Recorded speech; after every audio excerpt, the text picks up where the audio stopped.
Hey guys, week 8. Time to learn some things from the back control position.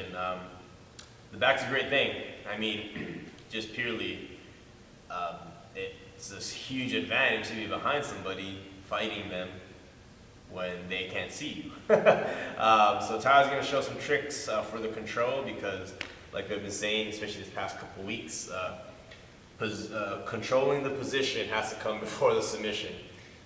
If you can't keep somebody there where you want them longer in order to set up a submission smoother, what's the point?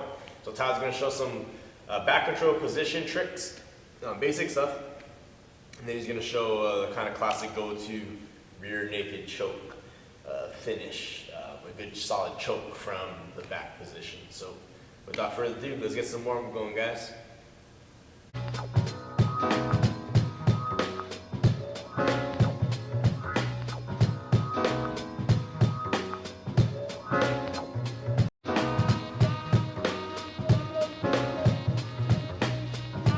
So next position is going to be back control. So if my partner is in front of me, facing the camera. What I want to do, kind of like butterfly guard, we want hooks, but this time my hooks are going to be my feet from here. So anytime I can get my feet in between my partners, this is a good thing, especially from the back position, especially leg positioning, things like that. So anytime we're on the back, we want both our feet in between our partners. Upper body grips, we want to get what's called a seat belt. So what that is over under. I have one arm under my opponent, I have one arm over my opponent, right here. Perfect.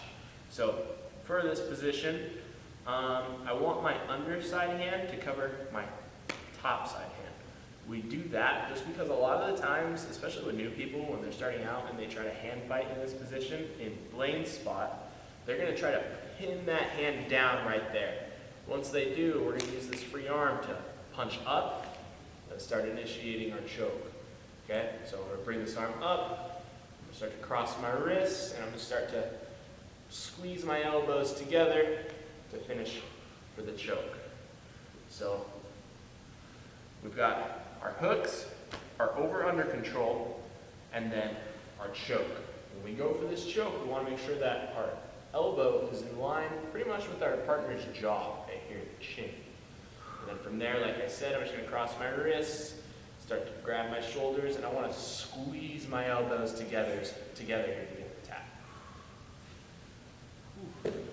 When you guys are drilling it, you can drill it, the person on the back has the hooks in, start with that control, and then, this is weird, there's no top bottom. Person inside the back, make sure you work on giving them that reaction, peeling down. Yeah, the person in the back, just go for that shoot for there and just go for the choke. Punch that arm, go right for that choke. Oh yeah, actually, yeah, since we're here, beginners will do what Tyler did right now. He's crossing his ankles. The reason why, like in a control sense, it seems this is a good idea. Because Tyler wants to like be on my back like forever, as long as he can, until he chokes me. So kind of seems this is a good idea. The problem is though, he crosses his ankles, he locks his own ankles together. I just take my own foot over my partner's ankles. I can triangle my legs, and I'm gonna go slow. And I can bridge up, he taps. It's an ankle lock. Double ankle lock kind of ish? It's an ankle lock. So don't do that. Yep. Tyler's right now sucking his feet in. There's ways, super good ways to get control without crossing your ankles. Don't risk it for that biscuit. So don't do that. Start here, peel, punch, and try it out. Go for it, guys.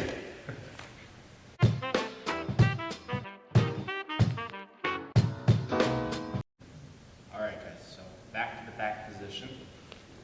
From here, I just want to get a little more in depth on this choke, some of the common problems that happen here. When you're starting to throw this on, a big thing I see with new people is they'll take this arm over the top, they'll grab their bicep, and right here, my partner can start pulling down and armbar me right there.